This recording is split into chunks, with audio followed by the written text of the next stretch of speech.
All right, so for partnership analysis, I'm just going to be teaching you how to do it on your own. We're not going to be looking at any charts. We're not going to be looking at we're just going to be talking about examples of it. You can be thinking of your own partner, as we're just going to go kind of through this checklist, and just thinking of how so also I want to make sure, is this loud enough for everybody? Can you know? Okay, should I turn it a little louder like this? Is that a little better? I mean, should I put it up higher? I mean, I don't know. Okay, great. I mean, I don't care. This is making difference to me. I mean, what? I think she's joking with us. She's teasing us. She's not serious. She's not serious. Okay. No, she's not. I'll just clear the way of it a little bit. Move some of these scones. These aren't even scones. Oh my God, there's some dinosaurs over there. Everything's rearranging. Okay, well. There is a spot over here too. Yeah, I think people can just get a little closer too. I think this is as good as it's going to get. Okay. Oh my God, dinosaurs. Dinosaurs, whales. I don't know what's going on. Some prehistoric beasts. All right, you just move closer if you can't hear me. Literally, like there is room. Like sit next to me if you can't hear me. Okay, so I think as we're going to go through this, if you are in a relationship now, think about your partner, kind of think about your chart and your partner's chart. It helps if you have both of them. You can open both of them in different tabs on your phone, go back and forth between them, and so on. Or just if you're single, and then you have a past relationship that you want to look at. And okay, and also partners. Yeah, so basically as I'm going to go through these, I just want you to kind of think of, just have an example, just have one example, really. Yeah, exactly. Come on back here. Anybody who can't hear, come on back. It's not a big deal. Okay, so the first thing I want you to think of is, do you all have your past relationship or your current relationship kind of in mind? Because this is how I want to do it. I mean, I don't have a single chart. I just want everyone to have something to do. Okay, so think of your type and their type. This is the most fundamental. Type to type already tells you so much. I mean, this is how you know that human design is a rich system, is that type to type can already explain, some people try to do away with types, who've tried to do different interpretations of, human design.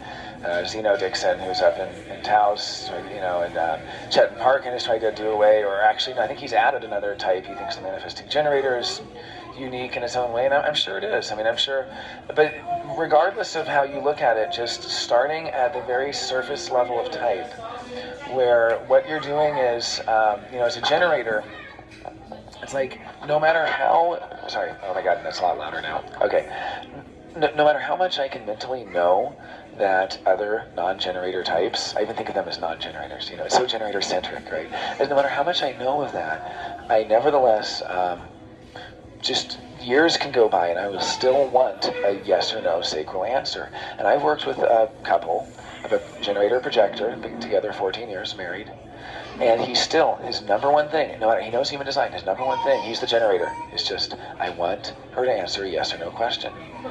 Do you want to do this? And there's never, ever, ever, every night, do you want to go to this restaurant? Nothing. Crickets. There's never, ever, ever going to be that sacral that he wants at some fundamental innate level. And he has to accept that. And there are some tremendously beautiful intertype relations. I'm not some type segregationist here. I don't want to be accused of anything. I mean, follow your strategy and authority to determine who is correct for you. But at the same time, same type relations have a certain beauty to them and a certain uniqueness, just like all type relations do. Generator-projector relationship is incredibly beautiful. I mean, I have my own perspectives on it, and maybe we'll go into those in Human Design After Dark. It was, excuse me, I don't want to laugh into the mic, it's really ugly. After last night, no, this mic makes everything. I feel like a fitness instructor. I was not able to do the Human Design After Dark last night, so I'm going to do that tonight. No, well, that's part of it. That was the drugs part. We didn't get to the sex part. Human Design After Dark is going to be everything you want to know about human design and sex, but we're too deconditioned from your open head to ask. Yeah. So, okay. But just starting with type, start with this fundamental of thinking of your relation to other types, because people can skip that, and skipping that is disrespecting the other. I'm going to get to this later when I close on what respect means, and that's also what Mike's talk is going to be about with consent. He's talking about consent and respect of the different types. So that's why, please feel free to leave in 20 minutes to go up there. Okay, so for type to type, I'm just going to kind of leave it out there.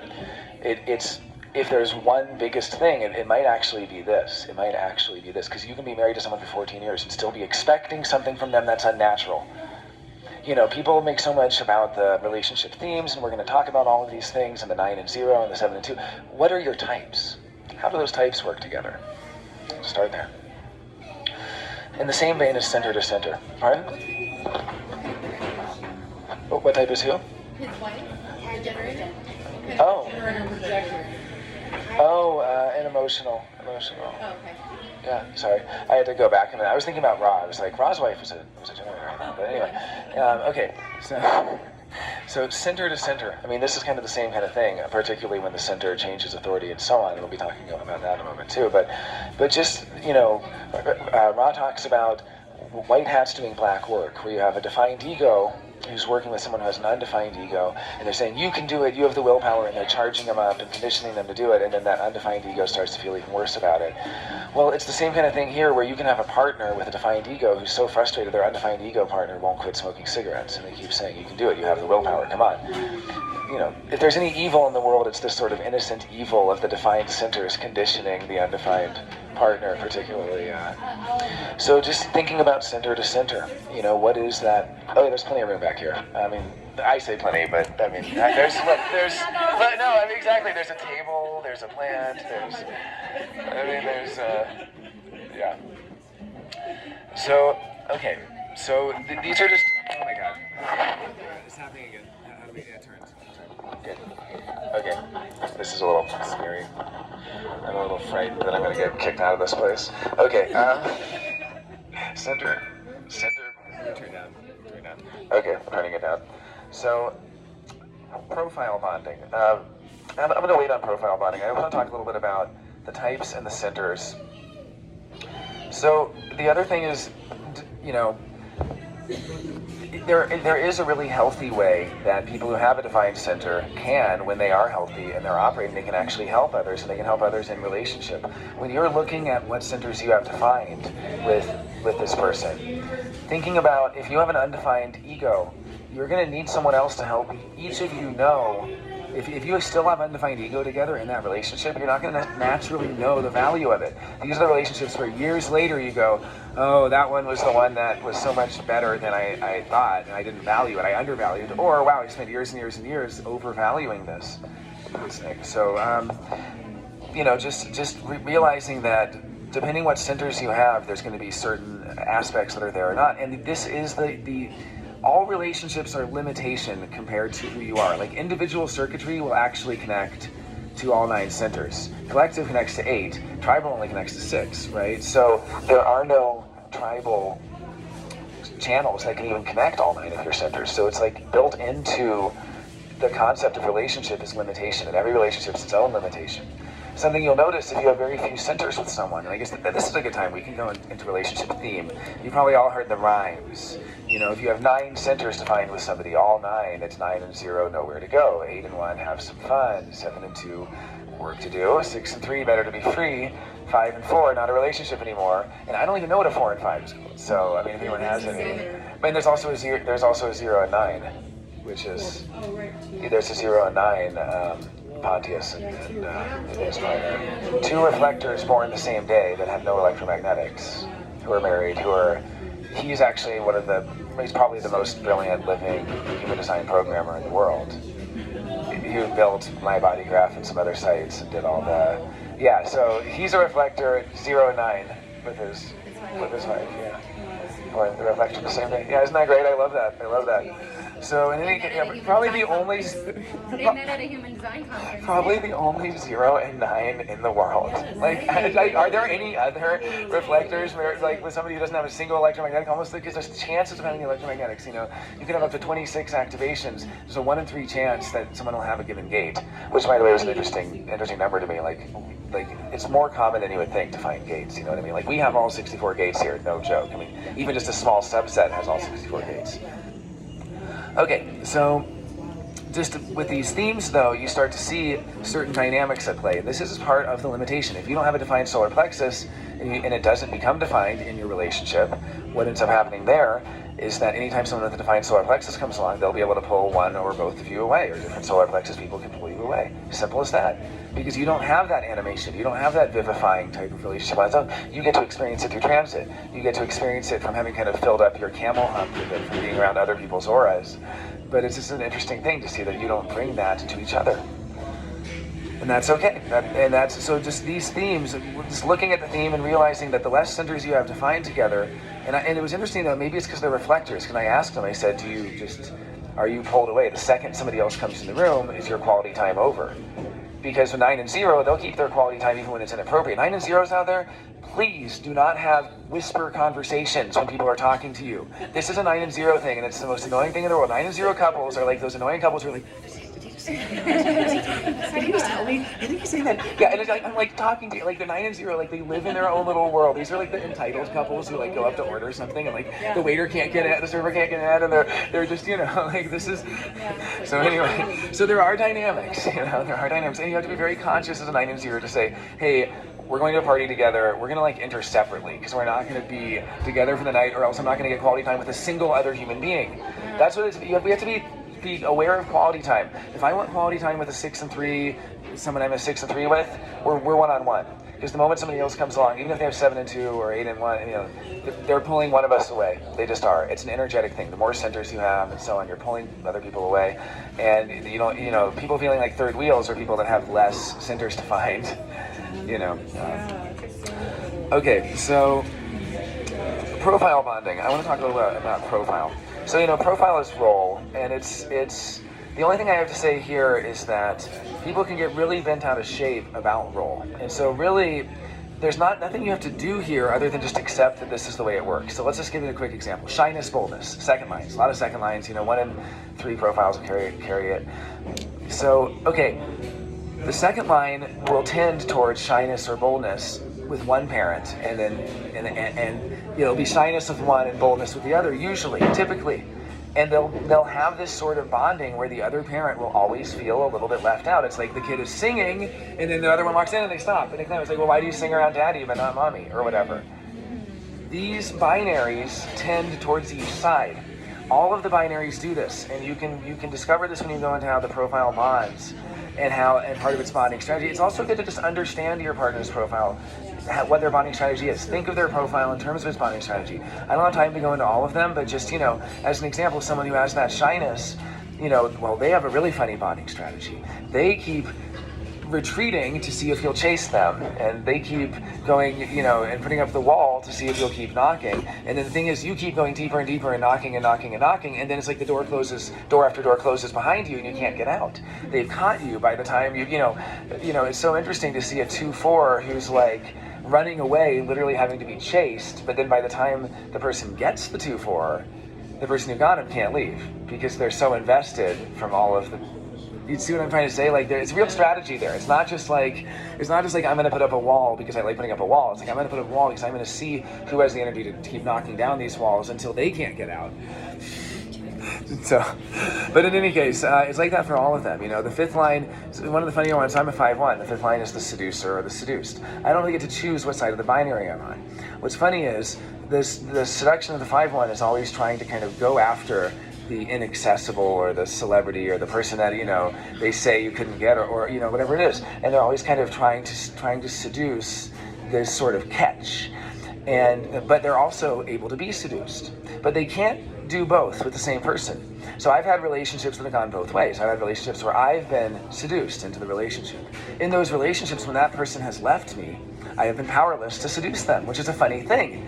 They punched up in some, I was the catch for them, and yet, I know it sounds weird to put it that way, but these are just binaries. I've been on both sides of it. We've all been on both sides of it. We've all been the catch, and we've all been not the catch, or whatever. How you want to call it, in whatever world that is, because these are all little, look, I'm not a tribal person. I'm collective as hell. I'm just trying to speak in tribal language here, in brass tacks of how the tribal hierarchies work or whatever, But I'm just saying, and also based to status, however you want to look at it.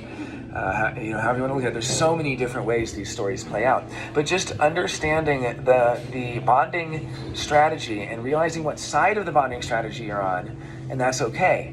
Some people will, if it's a fifth line, some people will always be able to seduce me, but I will also be able to seduce others, but those are different people.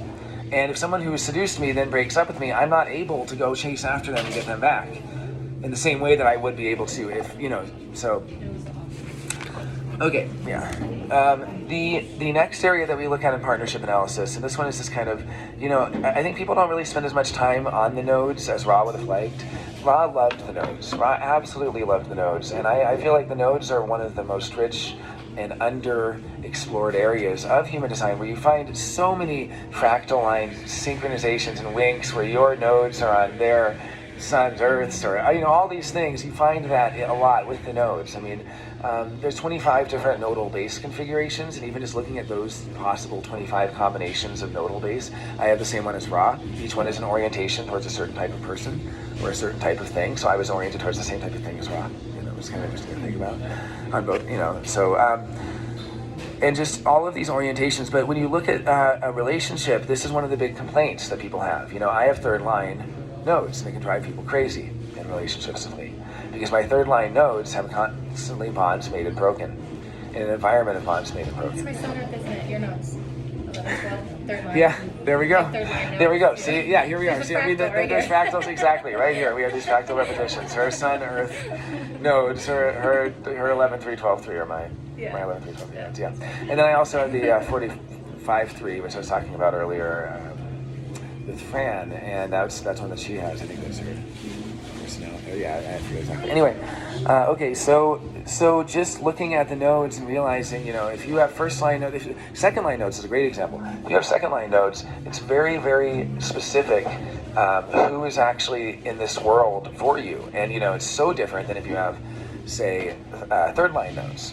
There's a real disconnect there, or first line nodes are trying to have the same friends for 20 years. First line nodes, they're trying to have the same people around. They're really disturbed by the constant change of people. Second line nodes, they're being really picky about who's around them. Third line nodes, I'm like, bond made, bond broken, bond made, bond broken. But there are resonances. Like a fifth line you can think of as a lot of strangers. Well, the second line can tolerate the strangers to a degree, and the fourth line can be a huge community. Well, that first line, and being that solid foundation, can work together with the fourth line nodes. So you see where there are resonances, but you also see where there aren't. And where there aren't is where couples really have to stop trying to get each other to do their thing. There's couples where for 20 years they've been married and they're so annoyed with each other because their nodes are different. I'm not making this up. I mean, there's couples where, like, the big complaint is that their friend groups don't match, and one friend group hates the other friend group.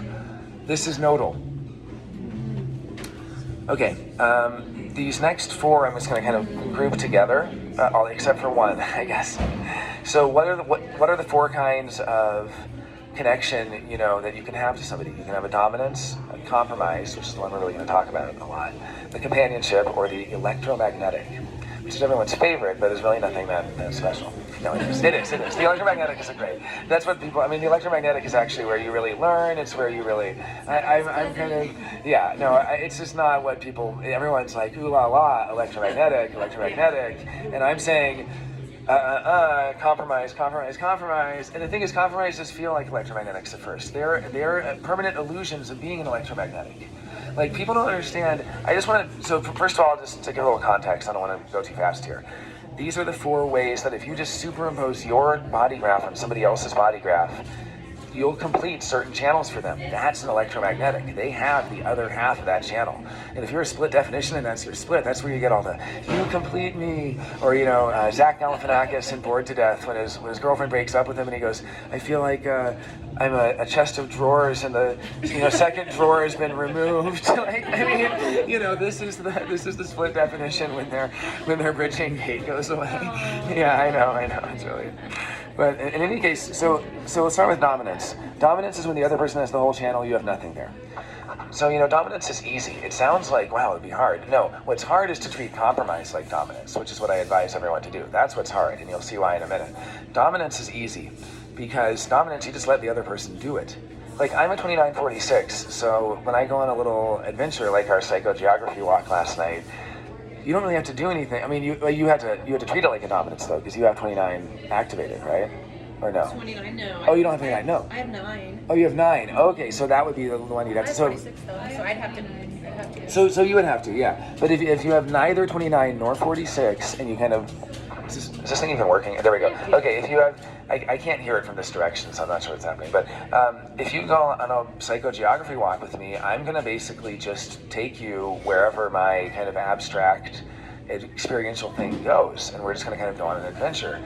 And that's fine. Like to treat somebody as dominance is actually great. It's just like giving over, just letting them handle that and trusting their life energy, catching a piggyback ride on their life energy. That's what it is. Now, if you have compromise, that means you have half the channel. And that's going to be this thing in you that's always going to want to change the focus if it's 9:52. Anyone who has 9 or 52, part of them's always going to be like, God, I wish we could talk about this instead, or I wish we could, or, geez, I have this. It's a sort of a restless thing because it can't, like you were saying, you have the 9, it can't plug in. Now, it can help if you have another 52 that you can plug into. Right? If you have an electromagnetic in the same kind of aura space, that can help defuse the tension there. But compromise creates tension because the compromised person is trying to plug into something that's already plugged into. And it's a permanent illusion. You can be married to someone for 20 years and it still feels to the mind as if you could plug into it. As if you could. Right? It feels like it's there to be plugged into. Like, I have 26, Mike has 44. I can plug into Mike's 44 and we can share the love of success together. But people who have 44, 26, I will never be able to plug into, despite the fact it always appears I can. It always seems like I can start a business with them. It always seems like they do some sort of enterprising thing. But my 26 is seeing the illusion of the 44, seeing it looks like it's available, looks like it's available. Nope. Every single time it is reserved by that person's own 26. It's not actually available. It's already occupied. They're not looking for anybody else. They're not looking for the other. Thanks. Yeah, it's exactly what it is. So just realizing that these 4, there's dominance, compromise, companionship, and electro. Dominance, this is where we really see the other. We really see their differentiation of their life force clearly when we have no gate there getting in the way. And where So, we feel seen. right. Have dominance. Oh yeah, if we have dominance for the other person, yeah, like if I have the D at 2946 and they have neither, and they go, wow, that was such an adventure, then I go, but it's like, yeah, that's where I can, exactly. I only have generated channels, so I don't get any of this projected, recognition, seen. None of these things. It's so funny. I only have generated. I feel seen, but you are Okay. seen. So Well, thank you. Yeah. Someone would say that. Jonah was so blah blah blah. Oh, right. No, exactly. Yes, Right. yes. Someone would leave the event and say, so it's like if you have a 9, for instance, you might not be able to see my channel of concentration as much as somebody who has neither 9 nor 52. If you have, if you have one or the other. And then companionship is one that's, really invisible. It's very hard to notice, but it is, Rob loved it. I mean, he was all about companionship because it really is when you're no longer being ruled by the genes that are kind of making you go crazy and to sleep with people who are the opposite of you, who have those electros, or who have those centers, those juicy centers that are undefined for you that you're craving, or if you're a split, who have those juicy bridging gates that make you feel like your drawer is complete again. If you're not doing that, what you get is companionship. You end up with a lot of people that actually aren't pulling you. They're not pulling you at all. There's no pull. There's no electromagnetic anything. They just have a deep similarity to you. You actually get people who are born, be born on the same day and stuff, and have the same channels, and have the same circuitry, and have the same type, and have the same profile, and have the same. You get sameness. That's what you get which seems like it would be homogenizing, but it's not, because that sameness at that level is such a lack of friction. It allows each of you to differentiate and be yourself without friction, because nothing is.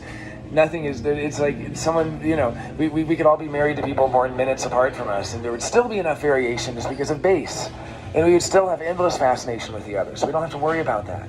It's a false fear to worry, like, wow, somebody's too similar to me, we're going to be... No, it's impossible to be too similar. We're all here to be so differentiated.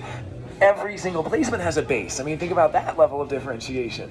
We are here to be so unique that you could be married to somebody born 5 minutes after you and still have a wonderfully fulfilling lifetime exploring this other person who's like another cosmos to you. Can you touch on like what companionship channels look like? Are they like they're the same ones? You literally will have the same channel. Like the tribal, like No. The companionship refers to just literally. I mean, you can have companionship in 6124. You can have companionship in some weird, totally individual anything. It's just when you have the exact same channel as the other person. Okay. When they have the same channel you have, and there's no real draw there. I mean, sometimes you almost feel, not competitive, but just it's interesting. I've met people like that. Understand each other a little bit. Yeah, Well, I find it to be a place of understanding and ease. It's understanding and When I'm ease. around other 1222s. It's so hard. Yeah, it's been so hard for me to make plans happen with other people that have the same circuitry as me, and even somebody born the exact same. So I had a human design catalyst here in Santa Fe, where I was doing everyone's birthdays. He came, we had someone new who'd heard about it from a friend and showed up, and then I said, what's your birthday? And she said 9/25/83. I said, no, that's my birthday. What's your birthday? So, pretty fun. So, but it's so hard for us to even synchronize. Like, we're on one different light. We're like alternate reality versions of each other. So we can't, our universes cannot, they would collapse, and our friend groups would collapse and all this stuff. They went together. I don't know why. It's so weird. We have a lot of stuff. What about having different lines? You guys need to explore it. Oh, having different lines of the channels is what you're saying. Yeah, I mean, that's one of the cool things about it, is that the companionship is still there. It doesn't change the companionship. Obviously, we'll have resonances if someone's a 1 and a 3, or some sameness and so on. But it's still, in harmony, and there's going to be, but it's still a beautiful thing to get to explore those differences together. I think it can be really fascinating to explore those differences, and that's, I mean, there's a lot of beauty in the one-on-one thing. You can't have that in a penta, and it is a limitation, and you're exploring what that particular limitation is, what that limitation puts on it. The other thing, I've been mentioning split a lot, and I've been talking about splits. Now, there's splits in the relationship, and then there's people who are split definition on their own. Split definition people are the ones who are really here to teach us about relationships. If they're a simple split, they can kind of teach us about that particular bridging gate or gates.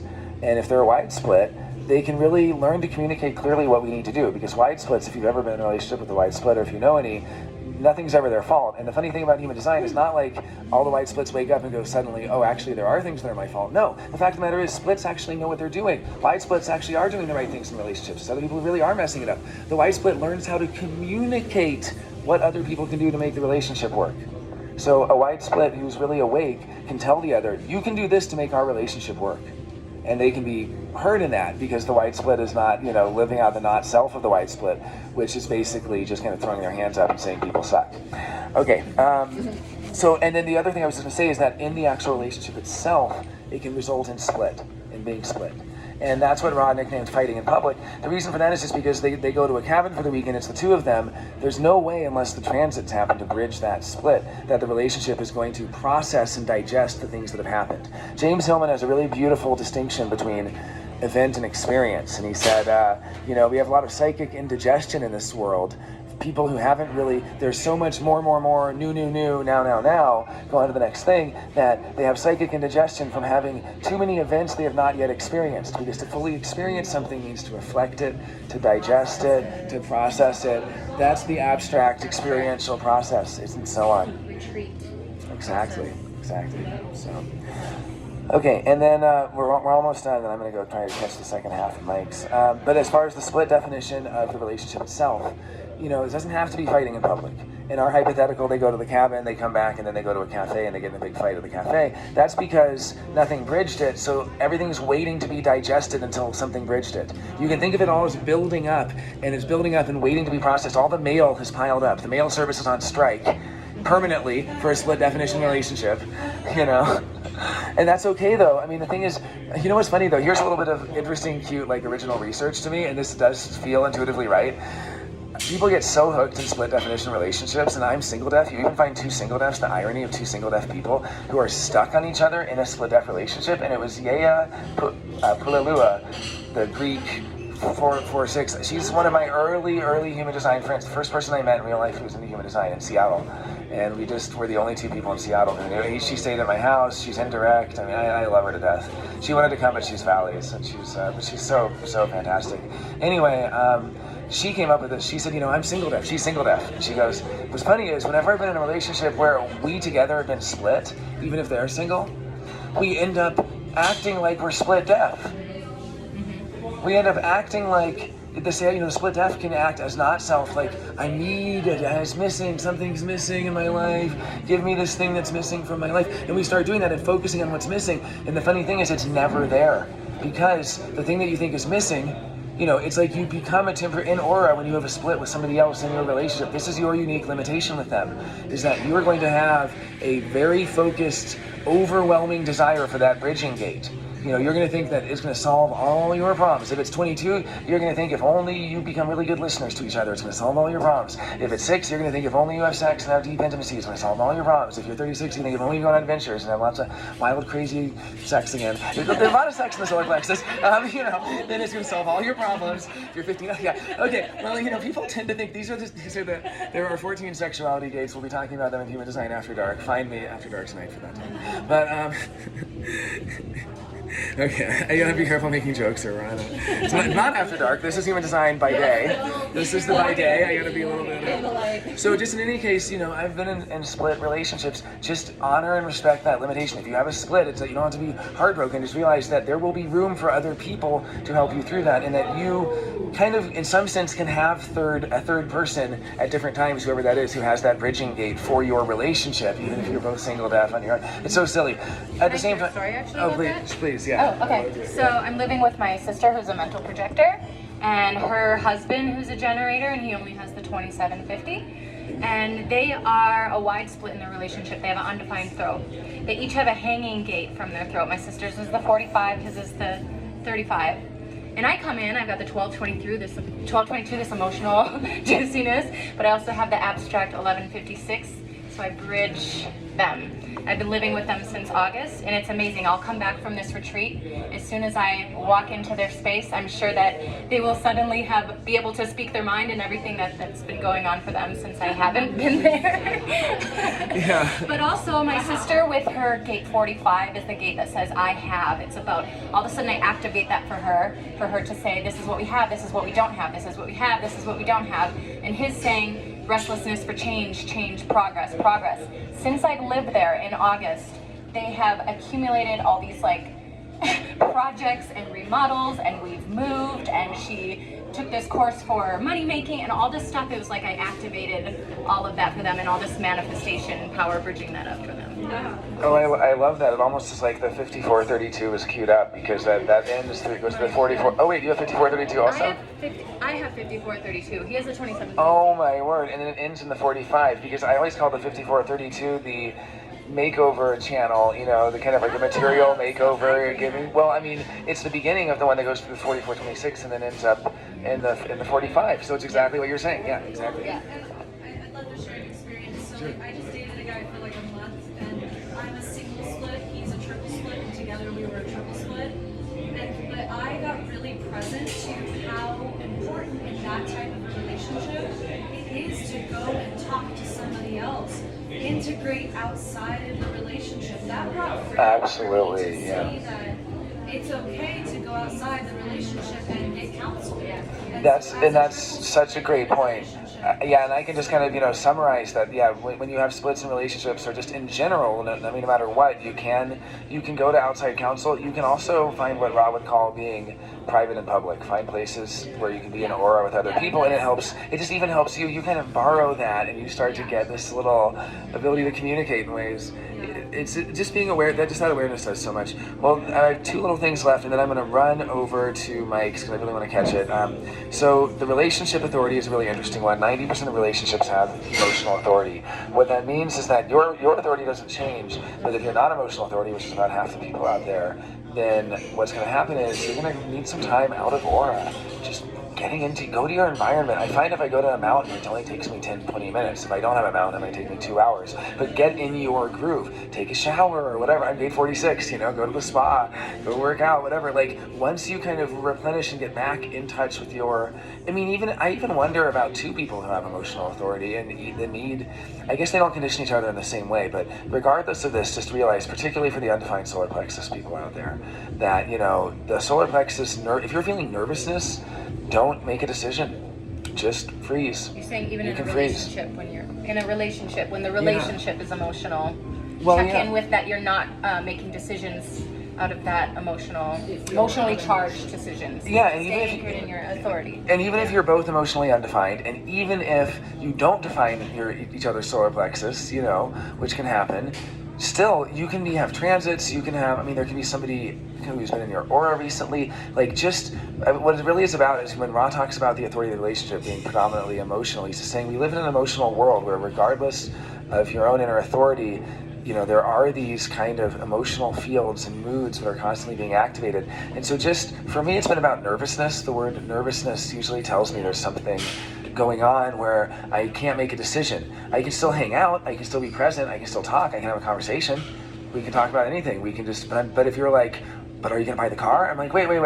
You know, and I'm not an emotionally defined person. They could be emotionally defined. They could be making me nervous. I could say, let me test drive it out of Aura, and even then, after 20 minutes, I might still be feeling their nervousness and not be able to do it. Or it might be like, as soon as I get out of there, I'm like, sucker, and then I feel great. You know, but my point is just, you know, and this was actually something, I mean, thank you so much, Sai, for, you know, bringing that up. Like, we all need to become, like, emotionally fluent. Like, we all need to have an EQ. Like, we all need to become aware. We live in an emotional world. It's not like some undefined emotional person can just be like, peace out. I mean, Rod tried to do that. He's like, his whole family was emotionally defined, right? And he had the 12, and then his family would define up through that individual, 39, 55, 22. It's a very intense one, if people know about that. 49 was his only emotion. Okay, accept, reject. Right. And so he would always say, like, oh, they know that I can't be in their aura more than 20 minutes. I'm like, that's so sad. Like, no, I mean, maybe you could do a little better, Mr. Solar Plexus, undefined. Okay, and so the last thing I'm going to end on is just respect. What respect means, and this kind of brings it back to the beginning. Respect is about type to type. Respect is different for different people. Mike's talk is about to start on this very topic, on consent and what it means. And, you know, respect, one of the most attractive, in a way, even sexy things to me about human design when I first was learning it, about a year in, was I had another generator who was learning it, and she was a 5-1, and, you know, we were experimenting with being able to ask. She was also not emotional, and we didn't define each other's emotion, and we were experimenting with being able to ask each other sacral questions, and it was so incredible to be like, you know, can I kiss you? But then, like, later, would you be my girlfriend? And getting like, and then, like, can I ask you again in a couple weeks? And be like, Like, it's something sexy about that. Like, it is so sweet. And then for me to ask her, do you want to go to the movie? And her to be like, and I'd be like, do you want to go to the movie? Like, it's so nice, like, to have these little, this is what respect is for generators. Respect for projectors. I've seen a 15-year marriage where the generator wanted to shake the projector by the shoulders and say, just answer a goddamn yes or no question. That's not respect. That's disrespect for a projector. You gotta be, you know. So, I mean, there's different ones. I mean, there's different ways to respect different people. And, you know, inform your manifestors. They love being informed of things and being just allowed to do whatever they want. I mean, not even allowed. There's no concept of allowance. They just do what they want. But, you know, just inform them so they can make informed decisions. And, you know, reflectors, include them and include them in the community and give them plenty of time to test out every different aura and to do every different version of their, you know, activations. And it's really just about, you know, respecting people's processes. Can you go into a little bit more of the projector experience, how to respect projectors? Yeah, well, would you like to? And also, if you have anything on respect in general? Or I can, I mean. Okay, well, so for me, I mean, I'm a generator. Ask the projectors. You know, ask the projectors. But at the same time, I can tell you what I try to do. What I try to do, like me and Mike would be a great example, because he's one, we traveled for over a month actually recently. And what I try to do is I just really try to be, you know, I try to be just honest with him. I have an undefined, it's always going to be different, you know, I have an undefined solar plexus, and he has a defined solar plexus. So part of it is the challenge for me to stand up to him and to tell him, you know, to say, because he has that defined solar plexus, that'll make me nervous. So I have to either say, like, I do have energy for this, I don't have energy, but also to really almost like beg him for the things that I really do want from him. Like, I really, really, really wanted these comics, and I got them for what you all have in your, you know, schedules. And that's a great example of, like, I wasn't just inviting him, I was gonna, like, go over and raid his hard drives and, like, scan his notebooks. Like, I needed these comics, you know. This is how much I'm demanding the projector to help me. And then there's other times when I you know, very rarely, very, very rarely though, where it's, you know, Mike is concentrated. And as a concentrated binary, and I'm action, so I mean, you can see I'm not doing too well because I haven't had enough time to recharge. There's a real recharge phase, and that's why I'm really looking forward to the post-conference retreat. I hope all of you will come. There's room for everyone. It's at Beach Ranch. It's in just a couple days. It starts the 9th. If you haven't heard about it, come find me after. But anyway, you know, we're going to be inner tubing down the Rio Chama and hanging out where George O'Keeffe did, like just a couple miles from Ghost Ranch. And we're going to be, just extend your stay. You can do it. It's the 21st century. You can do all of your, there's internet. You can do all of your, you can do all of your stuff through the internet. But anyway, okay, I don't want to keep everybody excited. I want to get to Mike's. But yeah, so I'm saying, like, so my respect for him is then to be able to say to him honestly without BSing him, which, you know, I have gate 26, so already, as Rob put it, if you want to tell somebody the truth, tell them the second thing you think of. But in any case, you know, to be respectful of that, you know, he's concentrated so he can just go. Sometimes I just go, hey, I just don't have the energy for this right now. And he's totally so perfect about it. There's no questions asked. So, Indy, do you have any more for projectors? I mean, I guess I can add, because I was in a relationship for a couple of years with a self-projected projector. And that's when I actually came to learn HD. So that's when I really learned about, like, okay, where is he wanting to be recognized and invited? So he had the alpha channel, and he had the Freak to Genius, and he had the Logic 1762, which is so opposite of me. I'm so abstract, and yeah, I'm emotional, and he's not. So it took a lot for me to recognize that he wanted to mentor me with Logic, where I'm here to just be abstract and emotional. But recognizing that was that difference, especially that alpha, you know, like he's designed to lead, he has the capacity to lead, but it has to be recognized and designated and invited. So, and then communicating with him that's something, that does come natural. And when you can feel out where you're recognized, that's when you can rise into that role. But really also, it was really a gift for him to introduce that to him so he can recognize oracally when you're invited. It's not, I mean, we talk a lot about, you know, actual formal invitations, but there's an auric element very, very much to that. And you can sense and feel when someone is closed off and you're not invited anymore. I experimented with my aura last night, just like testing like my energetic output, because like when I smoke herb, my heart, my energy field is so wide open, like you can feel me from across the room. Like, so last night I was like pulling it in, and there was a projector in my field, and I was like, the minute that I pulled it in, they upped and left. And I was like, oh, wow. You pulled out the rug from under him. You pulled out the rug. What a dirty trick. Watch this one. Keep an eye on her. Keep an eye on her. Okay, everybody. I gotta close it down because we're getting over to Mike's. The next thing is at 612 Agua Fria. It is about consent. Thank you all for coming. Thank you so much. Thank you. Thanks, Diana. Diana, Alivan.